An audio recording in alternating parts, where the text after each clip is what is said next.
Bom dia, Juliana. Agora, já fez chamada? Não, tô chegando agora também. Fiz não, vou esperar todo mundo chegar. Pessoal, vamos dar sequência então?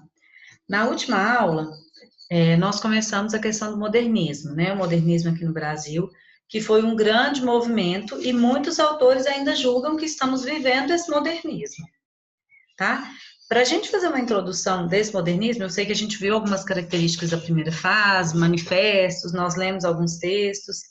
Hoje a gente vai falar um pouquinho de Macunaíma, que é uma principal obra de Mário de Andrade, produzida nesse período, e nós vamos conhecer as vertentes aqui dessas três gerações.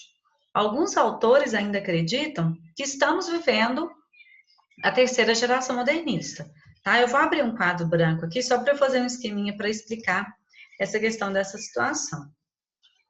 Quando foi em 1922, gente, teve gente que não me mandou as anotações que eu pedi, viu? Sobre o modernismo. Mandem que tem gente sem nota ainda, tá? Por favor. Em 1922, com a Semana de Arte Moderna, nós tivemos, então, o início do modernismo no Brasil. Então, a semana marcou o início do modernismo no Brasil. Por que eu falo no Brasil? Porque depois nós vamos ver Fernando Pessoa no modernismo português, tá? Em 1922. Quando foi em 1930, nós tivemos a chamada geração de 30, ou seja, a segunda fase modernista. Aí ela vem com uma nova roupagem, ela vem com uma diferenciação na linguagem, diferenciação na temática, toda a literatura e a arte vai se modificar aqui. Quando foi em 1945, nós tivemos a chamada geração de 45 ou terceira fase modernista. Aí nós vamos ter algumas manifestações literárias, que é o tropicalismo, o concretismo, o neoconcretismo, a poesia praxis e o contemporâneo. Ainda não se sabe o que estamos vivendo, tá? Muitos autores ainda acreditam, muitos estudiosos ainda nomeiam que estamos nessa aqui, ó, nessa terceira fase modernista. Alguns autores ainda acreditam que a poesia, a literatura como um todo, contemporânea, ela pertence à terceira fase modernista, tá? Ainda há essa controvérsia, porque esse nome foi colocado, né, lógico, primeira, segunda, terceira fase, posteriormente, a fim de estudarmos na didática. Só que ainda alguns autores acreditam que todas aquelas vertentes que vão aparecer, o concretismo. O ano passado, vocês se lembram até onde vocês foram? Vocês viram o concretismo, o tropicalismo, neoconcretismo, os contos contemporâneos? Alguém sabe me falar isso? O tropicalismo eu tenho certeza que a gente viu, eu só não lembro do resto. Tropicalismo, vocês viram? O tropicalismo foi na ditadura militar. O concretismo, Isso. Geralmente, a gente vê um pouquinho antes. Então, vocês devem ter visto. Então, essas outras vertentes pós a terceira fase modernista, alguns autores ainda nomeiam isso de manifestações da terceira fase modernista, tá? Então, elas são bem delimitadas, a primeira e a segunda fase. A terceira, como nós estamos vivendo, ela então é aberta, ela ainda então apresenta a sua diversidade toda. Agora, em 1922, nós estamos nessa primeira fase aqui. Em 1922, nós tivemos uma palavra de ordem, que é a ruptura, não, que é a ruptura. Ruptura com todos os modelos clássicos, ruptura com as estéticas vistas anteriormente, ruptura porque propõe uma nova literatura. Na verdade, aqui nós vamos chamar de independência cultural. Por que uma Nossa, hoje eu tô... Por que uma independência cultural? Porque o Brasil dependia culturalmente da Europa. Sempre vivemos os resquícios, né? Machado de Assis foi o resquício de Eça de Queiroz, o parnasianismo teve efervescência na Europa. O simbolismo teve efervescência na Europa, aqui no Brasil nem vingou tanto. Então, nós vamos viver a proposta dessa Semana de Arte Moderna, que deu início ao modernismo no Brasil, propõe essa ruptura, propõe essa inovação, propõe essa independência cultural. E é sobre ela que nós vamos falar um pouquinho mais, tá? A partir dessa ruptura aqui, a partir desses conceitos trazidos na Semana de Arte, de alguns poemas que nós lemos, de alguns conhecimentos que nós tivemos, foi criado, então, Mário de Andrade, então, criou uma obra chamada Macunaíma. Acredito eu também que vocês tenham um breve conhecimento. Eu vou anotar os autores principais aqui. Claro que nós tivemos outros, mas Mário de Andrade, Oswald de Andrade e Manuel Bandeira foram os autores mais importantes desse período. E esses autores, eles foram consagrados posteriormente, né? Uma vez que a Semana de Arte Moderna, entre aspas, para aquela época, foi um fracasso. Anita Malfatti e Tarsila do Amaral se destacaram na pintura. Então, nós vamos focar mais um pouco na literatura em si, tá? Nesses três autores. E Mário de Andrade, então, criou uma obra chamada Macunaíma. Ele tem outras obras, né? Amar, Verbo Intransitivo, Pauliceia Desvairada, enfim. Mas Mário de Andrade se destacou em Macunaíma. Agora, o que a gente precisa entender de Macunaíma? Macunaíma, aqui a Semana de Arte foi em comemoração ao centenário da nossa independência. Ou seja, há 100 anos atrás o Brasil tinha se tornado independente. Então, vamos resgatar esse sentimento nacionalista, esse sentimento cultural, esse sentimento dos nossos primórdios. E os nossos primórdios, então, foram os índios. Aí é que Macunaíma se apresenta. Macunaíma se chama um herói sem caráter. Mas não é sem caráter de não ter caráter. É sem caráter de não ter uma característica. E essa característica é porque ela não é específica, quer mostrar que o povo brasileiro não tem uma característica única, não é unificado, não é unipessoal. Quando a gente fala de Macunaíma, Mário de Andrade nomeou sua obra sendo como uma rapsódia, né? Rapsódia é um conjunto de leis, de lendas folclóricas, de lendas indígenas sobre aspectos indígenas que ele pesquisou durante muito tempo, mas foi uma obra produzida em 6 dias, porque ele fez aquela junção, ele queria resgatar o povo brasileiro, ele queria destacar o índio, ele queria mostrar um conhecimento, tanto é que ele não nomeia Macunaíma como um romance, ele nomeia como uma rapsódia, porque é um conjunto de interesses, um conjunto de lendas folclóricas, né, que quer provar esse enraizamento nosso baseado na tradição indígena. Quando a gente fala em índio, o que a gente lembra? Especificamente, historicamente, do achamento do Brasil.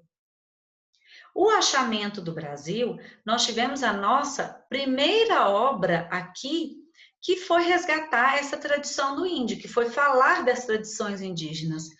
Que obra que nós vamos relembrar? Que é a primeira obra que nós temos que remete ao índio.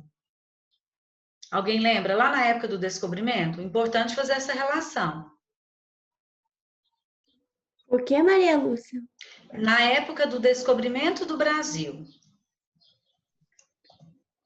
o que nós tivemos? Aqui nós vivíamos um período literário chamado quinhentismo, que foi a literatura de informação. Que obra que nós tínhamos na época do quinhentismo que resgata não, que apresenta o índio na sua cultura, na sua essência? Iracema? Iracema é romance, né? Iracema foi no romantismo. Não Antes, lembro. um pouquinho, uns 2, 3 séculos antes. Não lembro. Alguém lembra, gente? Para nós entendermos a relação que isso tem com o passado. Nós vamos lembrar aqui a Carta de Achamento do Brasil, de Pero Vaz de Caminha. A Carta de Achamento do Brasil falava-se sobre o índio andar nu, o índio ser guerreiro, o índio desprovido de religião, né, de religiosidade. Olha só, o índio com as suas tradições, o índio que se mostrava guerreiro, o índio que era bravo em determinados momentos. Então, a carta de achamento foi a carta, né, que Pero Vaz de Caminha produziu para enviar ao rei de Portugal, a fim de descrever toda a nossa terra, tudo que aqui ele viu, tudo que aqui ele percebeu de característica, para convencer o rei a colonizar essa terra. Ele viu que aqui tinha riquezas, né, além das águas, do ouro, da prata, ele viu no índio o índio como uma riqueza, porque catequizar o índio, alfabetizar o índio, que foram essas duas características centrais, era para Portugal uma riqueza. Tanto é que ele inseriu o cristianismo no Brasil e alfabetizou os índios a partir da sua língua tupi-guarani. Então, nós temos aqui como se fosse um resgate cultural só dentro de Macunaíma. Tá? Macunaíma vai fazer esse resgate cultural do índio e ele vai retratar a partir de lendas. É uma obra extremamente difícil de leitura. Por quê? Porque Macunaíma não segue uma ordem cronológica. É como se Mário de Andrade estivesse jogando os conteúdos lá. Macunaíma não... o vocabulário não é tão simplificado quanto é proposto na primeira geração modernista. O vocabulário é, sim, indígena. Então, tem várias palavras peculiares do vocabulário indígena. E aí torna-se uma obra um pouco confusa. Ao mesmo tempo que o personagem central ele está no Amazonas, na mesma página ele já chega na Argentina e ele já chega em São Paulo. Então, um leitor, para ler Macunaíma, ele não tem que se prender à cronologia da história, do enredo. Ele tem que se prender na riqueza cultural que se encontra lá dentro.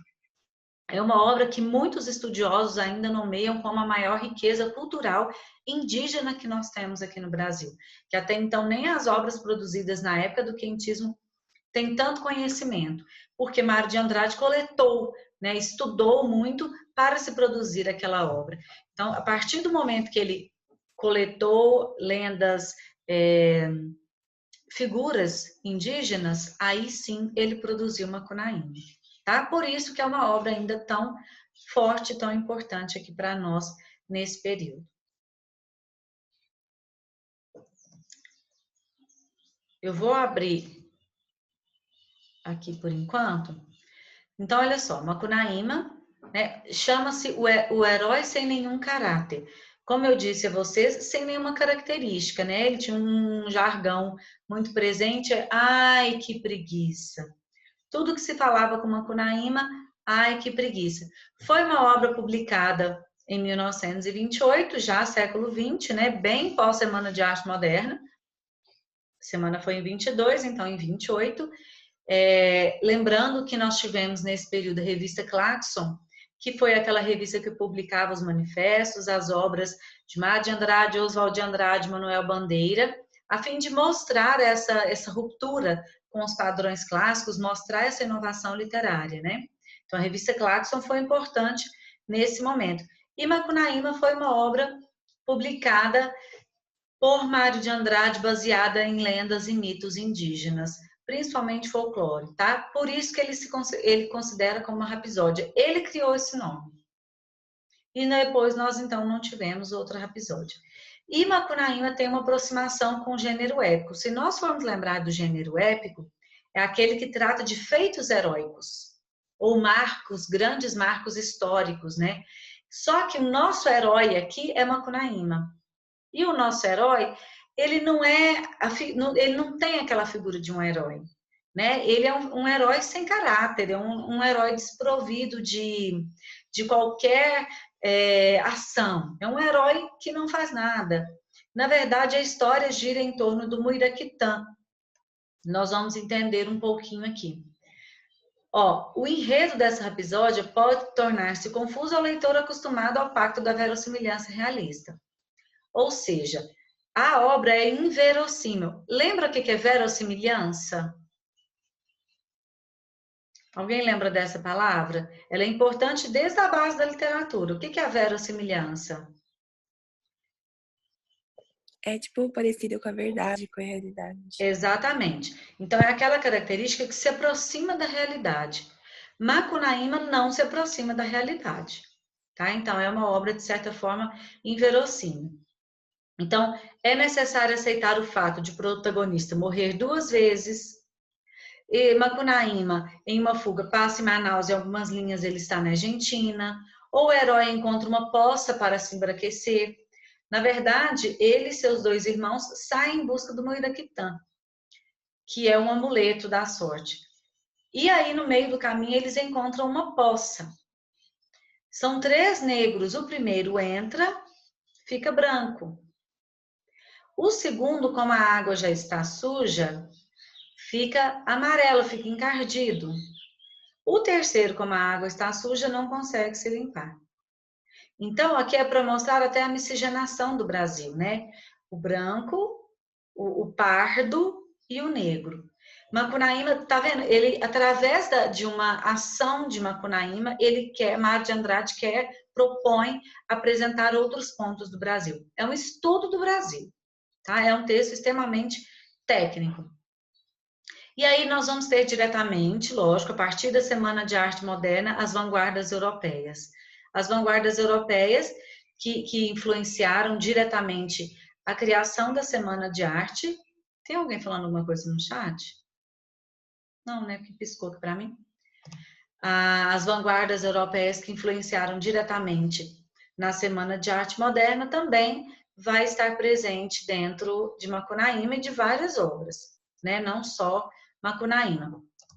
Ou seja, Macunaíma é uma obra baseada em folclores, em lendas, mitos indígenas, né? Outra questão. Mário de Andrade propunha mostrar a identidade do povo brasileiro. A nossa identidade, nossos primórdios, a nossa base, o nosso alicerce é o índio. Então, ele vai buscar estudar esse índio, né? Ele vai buscar escarafunchar lá no fundo para entender as lendas, as ações do índio para chegarmos até o que nós somos um povo hoje. Então, lembrando que o leitor ele precisa estar avisado dessa questão, né? O leitor ele precisa estar atento, porque Macunaíma não segue uma linha cronológica, Macunaíma não tem uma história lógica. Aqui eu fiz um resumo em 3 parágrafos, para a gente conseguir pelo menos entender a essência da obra, para eu passar para uns trechos do livro. Quem pode fazer a leitura, por favor?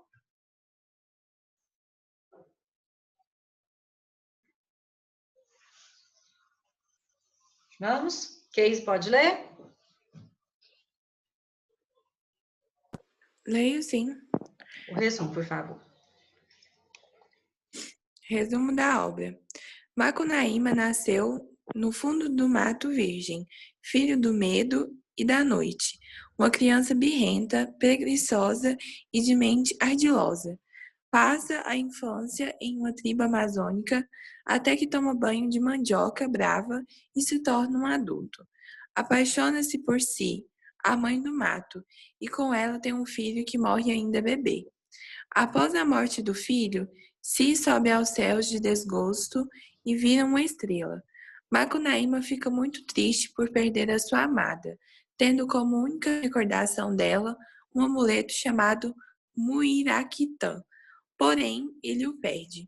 Macunaíma descobre que o amuleto está em São Paulo, na posse de Venceslau Pietro Pietra, o gigante Piamã, comedor de gente. Para recuperar o Muiraquitã, Macunaíma parte para São Paulo com seus 2 irmãos. Após algumas tentativas, ele consegue de volta o amuleto e retorna para sua tribo na Amazônia. Algumas aventuras depois, e ele perde totalmente a Muiraquitã. Decepcionado, Macunaíma também sobe aos céus. Tá, é claro que assim, essas aventuras foram muito abreviadas, né? Foram muito sucintas, mas é só para a gente entender a situação. Então, Macunaíma, vou ler, tem um trechinho inicial aqui do texto, é uma criança que nasce birrenta, nasce feia, e aí, a partir do banho de mandioca brava, ele se torna um adulto. E aí, na obra falava algumas vezes que ele gostava de brincar, né? Brincar é namorar, então ele gostava de ir atrás, ele não gostava de trabalhar, ele não gostava das tradições indígenas de caça, de pesca, ele não gostava, ele gostava de brincar, ou seja, de namorar, né? E ele, a partir do momento que a história começa a se desenrolar um pouco, quando ele perde Muiraquitã e ele precisa ir em busca desse Muiraquitã. Só um detalhezinho aqui para a gente passar para uns trechos do livro. O gigante, aqui ó, o amuleto está em São Paulo, na posse de Venceslau Pietro Pietra. O gigante Piamã, comedor de gente. Lembra do Vaporu? Que é a ideia da deglutição, é a ideia da deglutir a literatura, a arte europeia, né? Então, comedor de gente. Aí vem no manifesto lá da antropofágico, vem da antropofagia um ritual indígena. Tá vendo que ele sempre vai resgatando essas tradições indígenas. A obra inteira trata desses focos, desses pontos indígenas, tá? Por isso que é uma, de certa forma, uma questão assim mais peculiar a leitura. Antes de nós começarmos, deixa eu ver se eu consigo passar aqui. É um videozinho de um estudioso, ele só estuda Macunaíma e Mário de Andrade. Na verdade, o vídeo é de 40 e poucos minutos. Aí eu encontrei um aqui resumidinho, para a gente só ter uma noção um pouquinho de que é essa questão do Macunaíma e da importância dessa obra para a nossa literatura atual. Vamos ver se dá.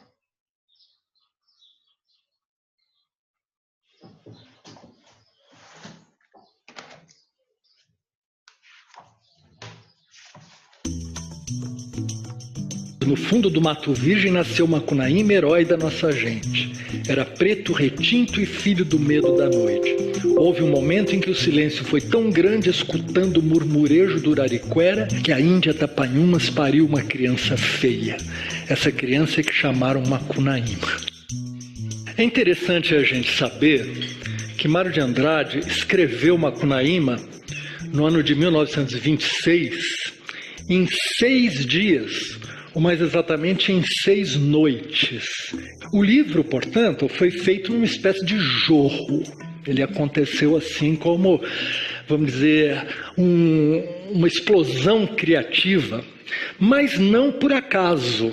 O Mário vinha pesquisando cultura popular, música popular, narrativas populares e, a certa altura, encontrou num livro de um etnógrafo alemão os mitos e lendas dos índios Arecuná e Taulipang, onde aparecia a figura de um personagem mítico chamado Macunaíma. Na língua indígena isso significa o grande mal e que, ao mesmo tempo, faz grandes coisas que se apequenam. O Mário sentiu quando leu essas histórias, e neste Macunaíma ele sentiu como se fosse assim o raio de uma intuição de que nesse personagem estava de algum modo o Brasil. Ele se aproveitou de várias dessas narrativas para compor isso que ele chamou de rapisódia. Ele não diz que o livro é um romance, é uma obra sobre um herói brasileiro. Esse herói aparece com traços positivos e, ao mesmo tempo, com traços marcadamente negativos. O herói da nossa gente é um herói sem nenhum caráter. Ao mesmo tempo, não ter caráter tem, na visão do Mário de Andrade, um sentido maior ligado à natureza, vamos dizer, ou características da cultura brasileira, na qual faltaria uma identidade, ou seja, não tem caráter porque não tem características sólidas, não tem uma identidade consolidada. Então o Brasil não tem identidade porque ele é feito dessas misturas, dessas combinações, dessas diferenças. Mas é uma entidade, e a entidade é justamente a divindade que baixa. Então eu diria a vocês o seguinte: Macunaíma é uma entidade que baixou em Mário de Andrade. Isso que eu estou falando a vocês é no sentido de mostrar em quantas dimensões esse livro está falando da complexidade da experiência brasileira. Macunaíma é a rapisódia vivaz e agônica sobre a indecisão ambivalente desse destino, que continua não resolvido, e as indefinições que ele carrega.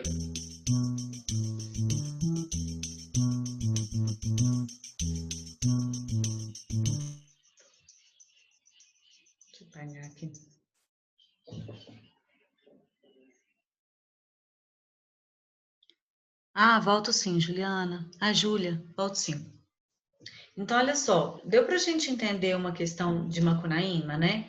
Esse resgate cultural. Eu gostaria que vocês pegassem, por favor, na página 111, para a gente ler dois trechinhos importantes de Macunaíma, para a gente entender um pouco mais sobre essa obra, né?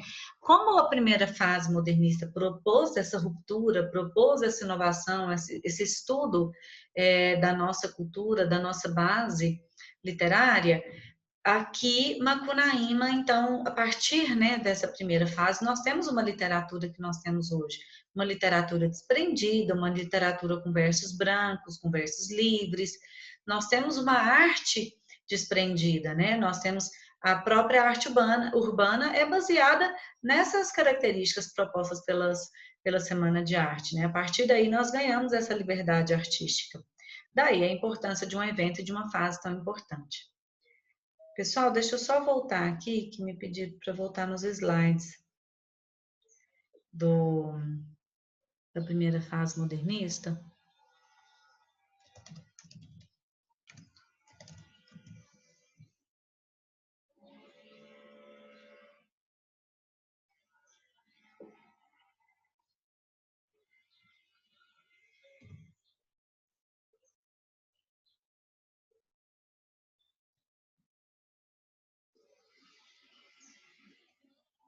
Ué, cadê?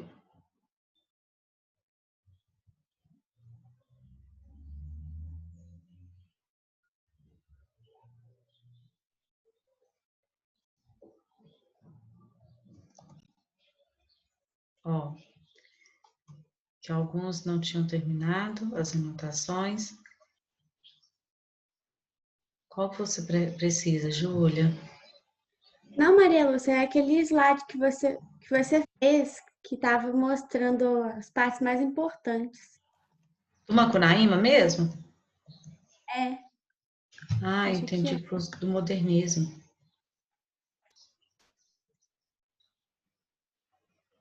Você estava explicando um pouquinho das fases, eu gostei daquela parte, eu Ah, não quero foi o slide, não, foi seguir. no quadro branco. Esse. Ah, isso, esse. Ah, tá.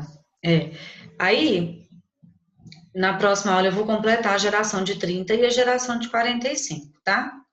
Hoje, aliás, hoje eu acho que vai dar até para começar. Vou só terminar a questão do Macunaíma, porque na aula passada nós lemos alguns outros textos, né, de Oswald de Andrade. Nossa, Oswald, agora que eu vi que tem escrito errado. Oswald de Andrade e de Manuel Bandeira.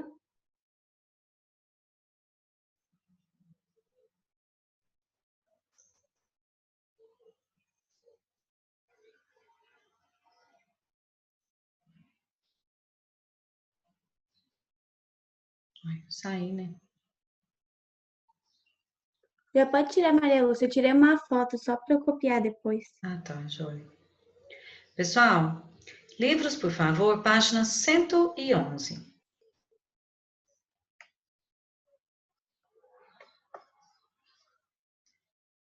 Aí já posso compartilhar.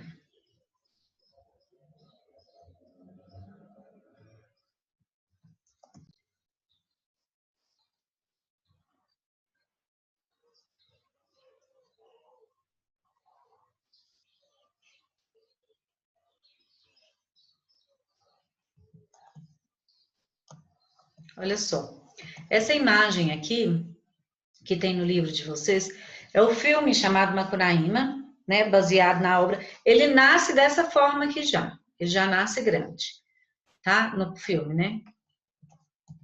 Vamos lá. Início de Macunaíma. Então, nós entendemos por que se chama o herói sem nenhum caráter, né? Como apareceu no próprio vídeo, né? Sem nenhum caráter é que não tem uma característica única, uma característica própria, já que o Brasil é formado por uma diversidade. Tanto é que a questão do banho, né? O banho, quando ele está negro, limpa totalmente, ele fica branca para mostrar o europeu, o pardo, o índio e o negro que formam o Brasil. Vamos lá. Início de Macunaíma. Alguém pode ler, por favor?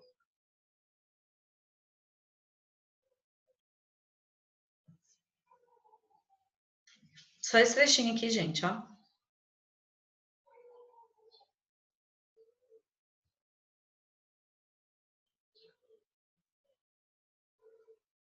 Seu som não tá dando? Alguém pode fazer leitura, por favor? Vamos?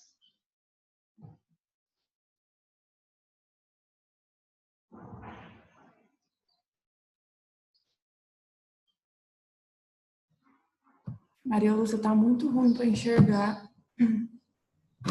Tá embaçado? Oi?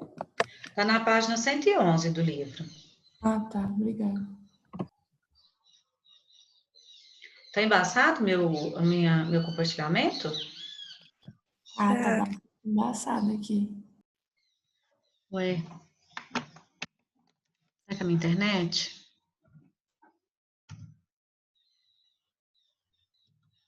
Melhorou agora? Não, eu pus ela no cabo.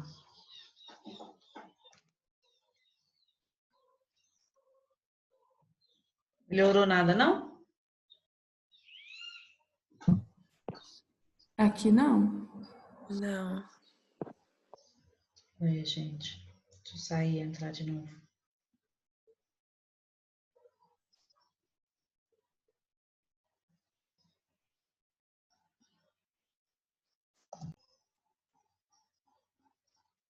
E agora? Continuou ruim?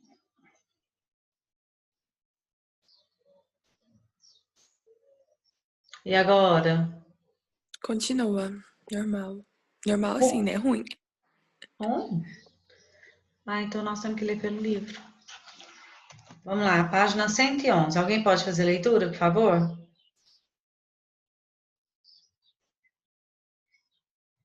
Vamos, gente, lê para mim. Vamos acordar? Cunaíma? Quem tá com o livro aberto aí? Vocês estão acompanhando no livro?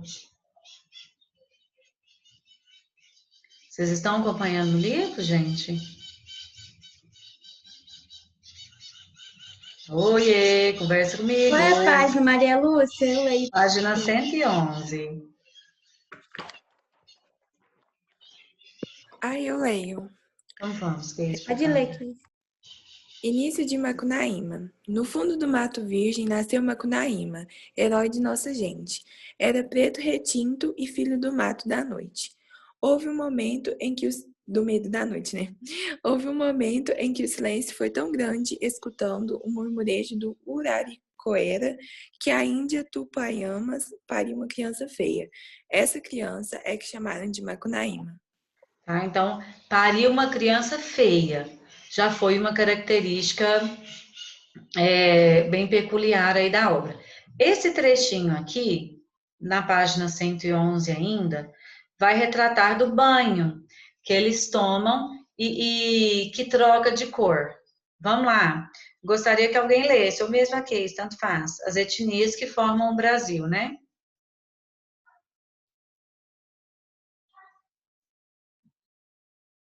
Alguém pode ler, por favor? Aonde? Aqui, no mesmo, na página 111, nesse quadrinho ao lado, aqui, ó. Ou aqui da tela. Uma feita a sol. Uma feita a sol cobrira os 3 manos de uma escaminha de suor, e Macunaíma se lembrou de tomar banho. Então Macunaíma enxergou numa lapa bem no meio do rio uma cova cheia d'água, e a cova era que nem a marca de um pé gigante. Abicaram. O herói, depois de muitos gritos por causa do frio da água, entrou na cova e se lavou inteirinho. Mas a água era encantada, porque naquele buraco na lapa era a marca do pezão do Sumé, do tempo em que andava pregando o evangelho de Jesus para a indiada brasileira. Quando o herói saiu do banho, estava branco louro e de olhos azuisinhos. Água lavara o pretume dele, e ninguém não seria capaz mais de identificar nele um filho da tribo retinta dos Tupanhumas. Nem bem Jiguê percebeu o milagre, se atirou na marca do pezão do Sumé.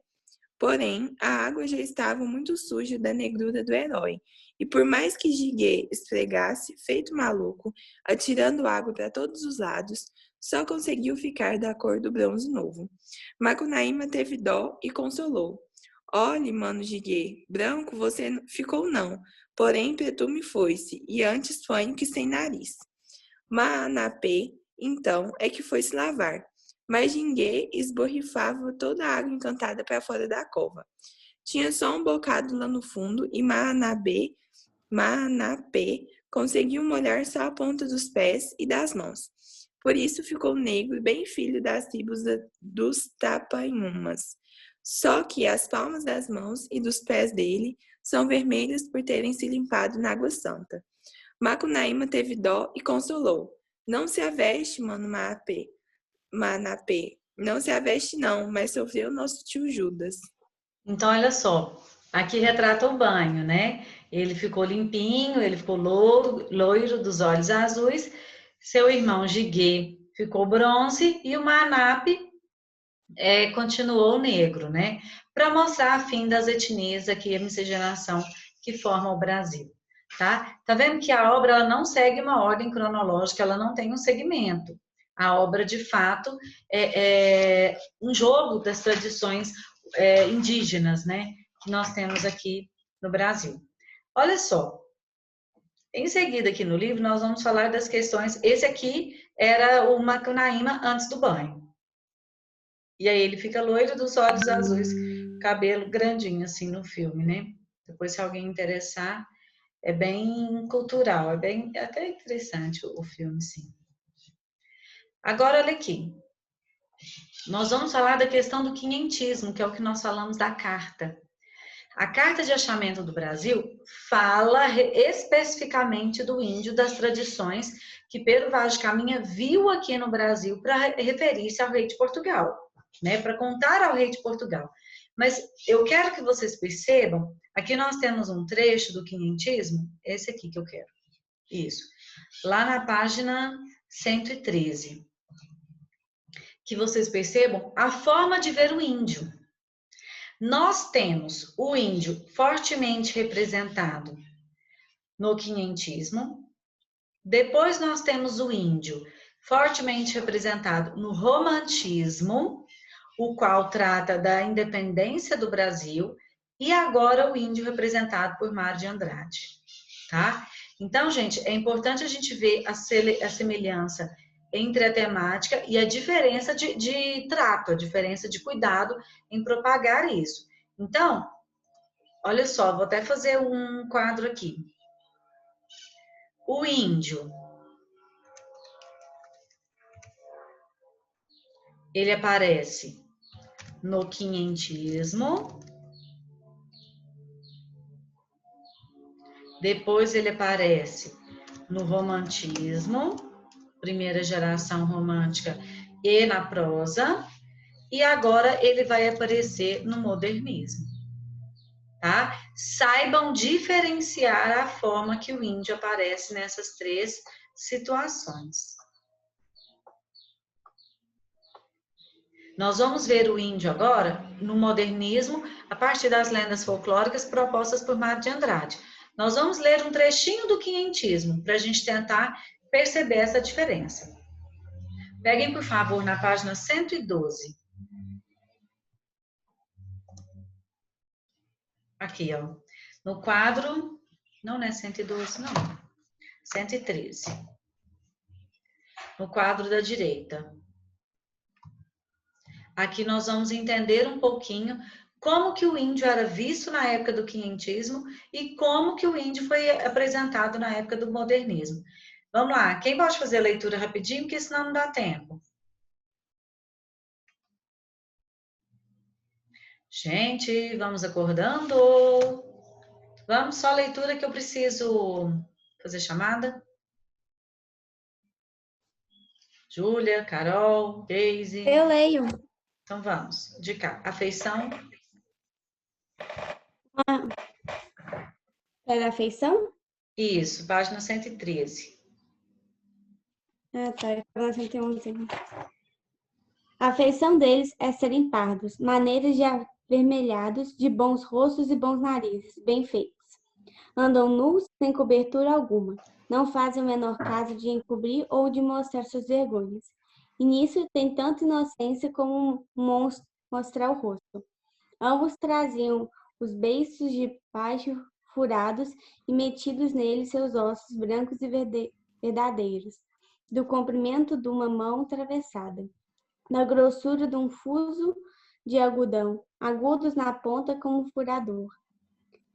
Metem-nos pela parte de dentro do beiço, e a parte que lhes fica entre o beiço e os dentes é feita como roque de xadrez, ali encaixados de tal sorte que não os molesta, nem os estorva no falar, no comer ou no beber. Os cabelos seus são corredios e andavam tosquiados, de tosquia alta, mas que sobrepente de boa grândula e rapados até por cima das orelhas. Entraram, mas não fizeram sinal de cortesia, nem de falar ao capitão, nem a ninguém. Porém, um deles pôs o olho no colar do capitão e começou de acenar com a mão para a terra e depois para o colar, como que nós dizemos que ali havia ouro. Também olhou para um castiçal de prata e assim mesmo acenava para a terra e novamente para o castiçal, como se lá também houvesse prata. Mostraram-lhes um papagaio pardo que o capitão traz consigo. Tomaram-no logo na mão e acenaram para a terra, com quem diz que os havia ali. Mostraram-lhe um carneiro, não fizeram caso. Isso, tem mais um pedaço na página, na próxima página, mas deixa eu só explicar essa parte. Olha só, aqui no primeiro parágrafo, está bem explícito, né? A feição deles era serem pardos, maneira de avermelhados, de bons rostos e bons narizes, bem feitos. Andavam nus, sem cobertura alguma, não fazem menor caso de encobrir ou de mostrar suas vergonhas. E nisso tem tanta inocência como mostrar o rosto. Para começar, nós temos uma discrepância aí entre as duas descrições, né? Aqui, perdi a palavra. Aqui, inocência. Aqui o índio é inocente. O índio anda nu porque ele não sabe que existe a roupa. O índio, ele mostra as suas vergonhas, como ele mesmo coloca aqui, porque é cultural, não tem esse pudor, né? E lá o índio de Macunaíma já é o índio sem caráter, é o herói de nossa gente, é o índio malicioso, é o índio esperto, é o índio que tem as suas tradições enraizadas. Então, a gente já consegue perceber a diferença entre os dois índios e a diferença na linguagem proposta. Aqui o português, Pero Vaz de Caminha, ele é português e ele ainda não conhece a linguagem indígena. Lá nós vamos focar mais nessas tradições, mais nessa cultura indígena, focado nessa esperteza, nessa agilidade do índio. E aqui o índio ainda ele é um inocente, o índio é um desprovido, o índio é um coitado porque ele não tem uma cultura, porque ele não tem uma religiosidade, porque ele não é alfabetizado. E é isso que o português vem de riqueza aqui no Brasil. Além, como é citado, né, o castiçal de prata e o próprio ouro, nós temos a cultura indígena que é muito rica. E aqui na carta de Pero Vaz de Caminha, é isso que eles procuravam, riquezas, sejam elas materiais ou não. Tá? Então, o índio ele é representado de uma forma bem diferente aqui. É interessante a gente destacar isso. E como que o índio se apresenta, então, no romantismo? De forma romantizada. O índio visto como um herói, o índio belo, o índio caçador, o índio aquele que defende todo mundo, o índio é o rei da selva, né? Então, da floresta, é ele que defende, é ele que busca, é ele que resgata, é ele que procura. O índio é como se fosse, de fato, um herói para aquela época. Pessoal, deu para entender essa questão do índio?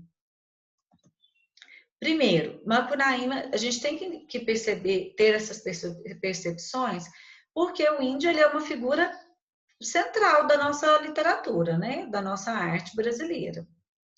E aí eu preciso que vocês percebam essa diferenciação do índio. O índio no quientismo é apresentado tal qual ele é, o índio sem vergonha, o índio inocente. O índio no romantismo de forma romantizada, o índio herói, bonito, o índio caçador, e o índio no modernismo provido de lendas e mitos, provindo de tradições, uma criança que nasce feia, como Macunaíma diz. Olha a diferença do romantismo, do quinhentismo e do modernismo. Que dia no romantismo vai estar escrito, lá é o Guarani, né? O Guarani é uma criança que nasce feia. Não, o Guarani, ele era romantizado, ele era um herói mesmo. E aqui no modernismo, Macunaíma vai ser apresentado como o herói de nossa gente, sem nenhum caráter, sem uma característica própria. Tanto é que ele não tem características individuais. A gente quase não consegue determinar, descrever apenas Macunaíma, né? Porque ele não tem tantas características individualizadas aí. Então, eu vou fazer assim. Vou deixar para vocês fazerem.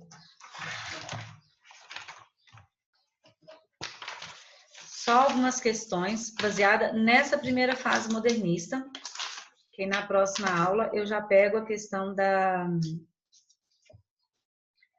Abre para mim, por favor, na página 129.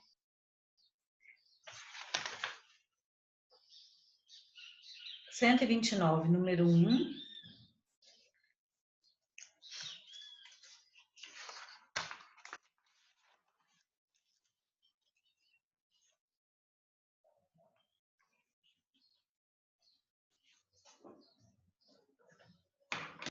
Deixa eu anotar aqui.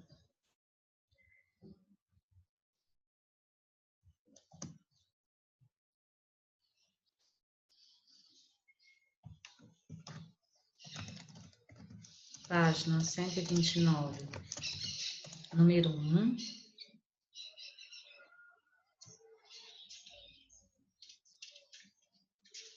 Página 132.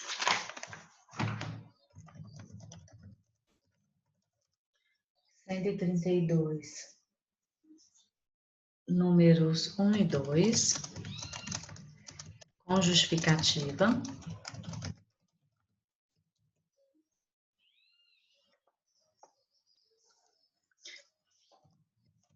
E página 133, número 4, com justificativa. Ok? Façam para mim, por favor. Envie no privado. Até amanhã. Até o dia 11/11. Pode ser? O horário já deu, né? 51 já.